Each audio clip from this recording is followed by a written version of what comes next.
Here I am in London with the taxi drivers who I saw when we were doing the Brexit speeches down here on the Guerilla TV channel, and I didn't know what it was all about. So I have got Sean Paul, who's a spokesman for the ITA, is it? That's right, the Independent Taxi Alliance. Yeah. And we're just going to ask him why, because all the taxis were out the other day blocking the roads. They're still around here again doing that as well. So obviously there's a protest, and let's find out what the ITA and the problem is with the ITA. So over to you, Sean. What is the situation? Well, I'll tell you, the situation is that we work as taxi drivers, and the remit of taxi driver, if you got in as a passenger, you'd fully expect to go where you wanted to go, wouldn't you? It's a thing that would be handy. Yeah, and if I drop you off, say 100 yards off, 150 yards beforehand, you'd have the hump, and you'd be in a bad mood about it. I wouldn't be fulfilling my remit as a taxi driver, would I? No. But that's what we're being forced to do, because certain roads are being closed to us. They're saying, right, you can't go in or have access to these roads. Well, we don't think it's for genuine reasons. Of course, politicians are involved. Is this from the mayoral office? It is from the mayor's office. The mayor has the mass transport strategy. Taxis have been basically left out of that. And you have the local implementation on policy, which has to adhere to that. That's the local authorities. And so they're using it now to kick us out of their areas. So we're being forced around inefficient routes, more costly routes. You wouldn't get a taxi, would you, if you've got to go around the houses? Not really, no. And so that's the problem. There's a lot of vested interest in our industry, of course, and that's what we're fighting, really. A lot of money going around. And how does that money affect what you guys are doing? What's the underlying implications from that money to actually screw you up, basically, and screw up the customer as well? Yes, of course. It's an engineered attempt to annihilate the cab trade. It's an engineered attempt to annihilate the cab trade. That's what it comes down to. I mean, it doesn't matter what we do. The London cab drivers, they do the knowledge. 4 years. The vehicle meets very strict conditions of fitness. You can't work as a taxi driver without that vehicle, that specific vehicle that they say we have to buy, we have to use, otherwise we can't be a taxi driver. But no matter if you meet every criteria, you can't go into these areas.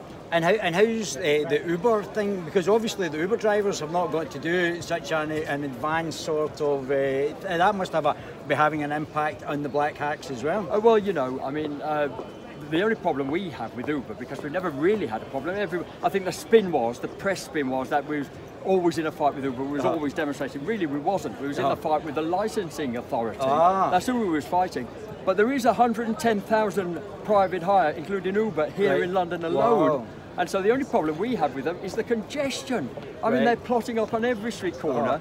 If they're not turned the car on the roof, because they're very experienced, it's very specific to them. If they're not done that, they're plotting up on every street corner, causing untold congestion. We can't get through.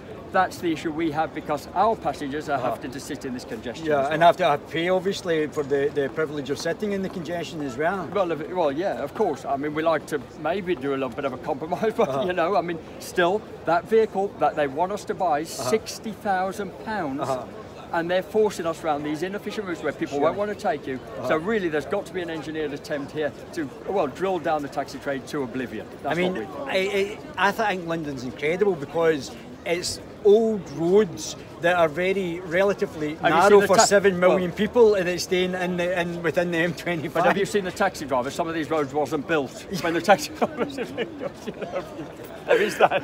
So how's this going to play out then? What's the issue how's it going to be alleviated? What are you looking to actually? What's your demands? Well, there is a serious issue here, because really it is about downgrading the taxi trade. And like I say, we drive the only door-to-door wheelchair accessible, 100% fleet wheelchair accessible.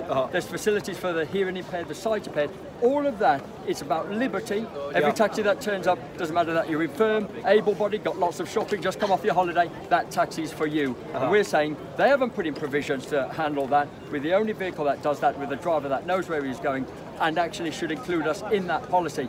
If they don't, we're going to protest, because there's been years of an engagement policy which hasn't worked. Yeah, I've heard about that up even in Scotland.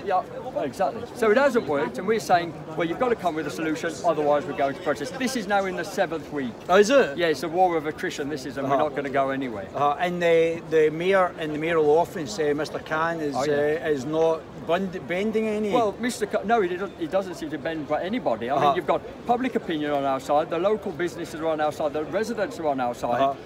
It is only the politicians that aren't, and Mayor Khan, who was elected on the back of a lot of promises. He coined the phrase that he would want to see the renaissance of the black cab trade. Hasn't done it. We're calling off on him to fulfil his election promises and TfL to adhere to those promises. So what is the objective? Tell me the objectives for the actual... Well, we're not after anything. We're not after more money. We're not after special treatment. We just want to do what we do as taxi drivers, fulfil our remit as taxi drivers, pick you up where you need to be picked up and drop you where you need to go. And what would have to change in what's actually been proposed or cited just now? What would have to change to allow that to happen? Well, I think you need a lot more transparency. I think you need, absolutely, we would need to know if they have an end game here, because it does seem like an engineered attempt to get rid or downgrade the taxi trade. But again, TfL, we fulfil every licence criteria. We meet the required level necessary to be a taxi driver and the conditions of fitness of the vehicle itself, which they say we have to drive. The tariff is based on the cost index of running that vehicle, and if they're going to say, well, if they're going to say we can't earn that money because we're forced around the housing, people are going to take us, then that's a non-viable business proposition, isn't it? Yeah, well, it's certainly affecting your going to set your business or increase the cost to the consumer as well. Well, yes, and the thing is, if that is that is a non-viable business proposition, then they haven't looked after the taxi trade and haven't fulfilled their remit as a regulator, because that's what they're there for. Yes. That's what they're there for. It's crazy. It's absolutely crazy. So how is this unionised then? This is driver-led. It is the ITA, and it's a non-attributive group, but it's for all individuals, because taxi drivers are sole traders. All right. It's for all individuals to come together under one umbrella to demonstrate their grievance to TfL. The grievances, as you can see, it's here. The demand is basically, we're saying leave us alone. Taxi drivers, let them get on with their job at hand as efficient, because we want to take people on the most time efficient, cost effective routes. Leave us to do that. Take people to where they need to be, and we'll be quite happy with that. Yes, so we're not, do that, and TfL could sort this out tomorrow. They could sort it out right here and right now. Otherwise, we're going to have to protest. So why do you think, from a political point of view, the mayor is not actually doing this? I mean, it seems very straightforward and non-complex of actually what you're asking. I mean, it doesn't sound like it's any great shakes. No, it doesn't. It seems the most logical thing. So why do you think the mayor is dragging his feet on this? Well, the mayor, I don't think is dissimilar. He seems to have fallen in with the appointed figureheads at TfL. Right. Who claim they're on your side. I mean, they would, if you're ever a court case, they would defend you but be neutral, and when you get to court, they're firmly against you, which is great representation, isn't it, that?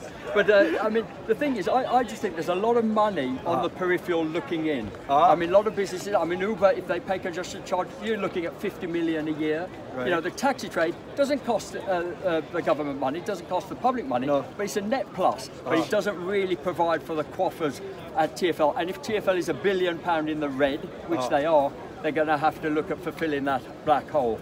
And the taxi trade, when you've got businesses looking in, it's no short change, is it 50 million? No. You've got other companies coming in, and the taxi trade is stopping all that money coming into TfL's back pocket.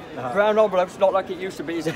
but there's certainly money involved. Oh, Sean, that's absolutely fantastic. Is there anything else you want to tell us about on the back of that? Well, there's Brexit now. Well, I can talk to you all day about that, my friend. This is what we do, pretty much, Sean. But, no, I mean, you're talking about taxi drivers. They'll have an opinion on everything. It doesn't matter. We all love the taxis, black taxi drivers. Iambic pentameter, we could give you anything, but no, that's it. I think I'll stay. I'm sure I could actually go around. I think that would be quite a good one, just actually talking about the Brexit to the guys rather than actually this. Well, if you want an opinion. Sean, thank you very much, and that's great on the Guerilla TV channel. Thank you very much, my friend.